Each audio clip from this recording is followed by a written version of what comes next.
Okay, so what we're going to do now is we're going to actually change the bottom bracket.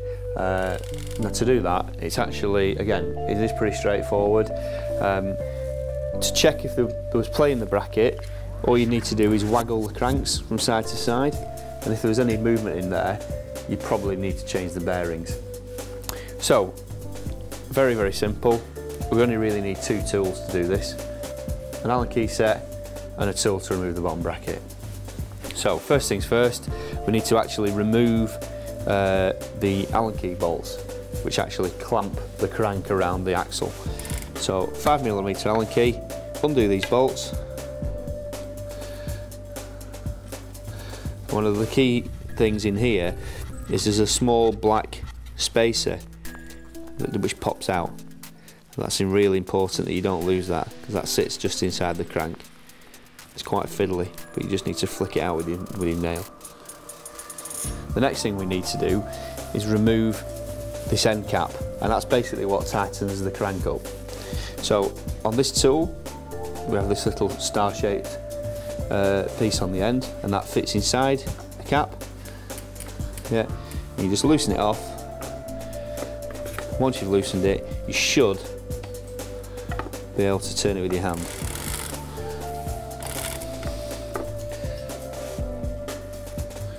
There we go. And again, make sure you don't lose that. Pop the crank arm off, very simple. And then the next thing we need to do is actually push through the axle to the other side, just to free it off. Yeah, it pops off.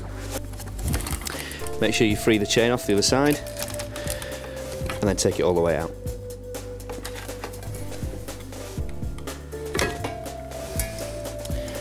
Now at this point, it's really useful to give this a really good clean using some degreaser products, and you can just use hot soapy water because it's really quite difficult to clean on the back of the chain set. So now's a really good opportunity to get in there and get all the gunk and grease off the back of your chain rings. Okay, the next thing we need to do is actually take the bottom bracket bearing out of the frame. So these are actually really clearly marked with an L and an R, depending on which side of the frame they go on, and also there's an arrow to show you which way it tightens up. Okay, this one tightens to the right, so obviously we're going to go to the left to loosen it. So push down quite firmly on the cup, yeah, and then just use the tool. This tool's great because it's got a really nice long lever on it, so it's great for lots of leverage. So it takes no effort at all. And just unwind that, and because it's a nice clean thread, just screw it out with my hand, and that's it. So that's the bearing that the chain set rotates on. Now, really, that's all there is to it. You can't actually service or repair this part. You just have to replace it with a new one. But it's really important that you get the correct one. There are two different styles. One is English and one is what they call Italian. Now this particular bicycle is an Italian, which means it has two right-hand threads, whereas in English has a left and right-hand thread. So it's important you know exactly what it is you're going to be buying. So again, take your old one to the bike shop, and if you're not sure, you've got one there to use as a reference. Okay, so we're going to refit it now. Very simple, it's just doing everything in reverse. So get the bearing, and this one actually has the side and the direction which it tightens up. So you position it back in there. There's plenty of grease and stuff already in there. Screw it back in. You can see how smooth it is. Okay, pop the tool back on. Just making sure you line up the splines, and then last little bit. Again, it's nice and easy because we've got a nice long lever. Yeah, and then nice and tight, and that's it. So that's the actual bearing replaced. The next thing we need to do is refit the chain set. So very simple.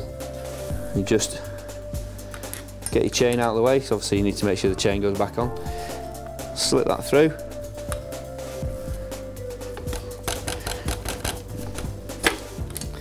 Yeah, and then if you just pop the chain back on the chain ring, it's not going to get caught out of the way. Okay, and then shove that all the way through. You should be able to push it through by hand, and then give it a little turn.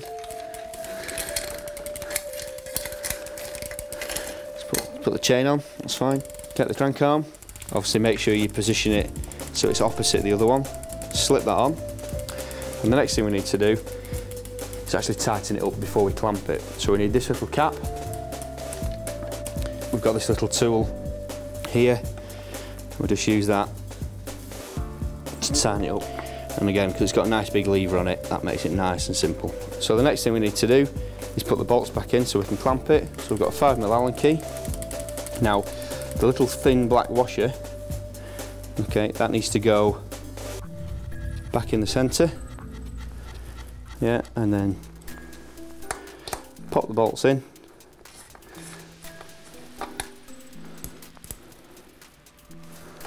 Like so. Once they've made contact, I'm just going to give those half a turn on each just to make sure they're nice and tight. And that's it, we're ready to go.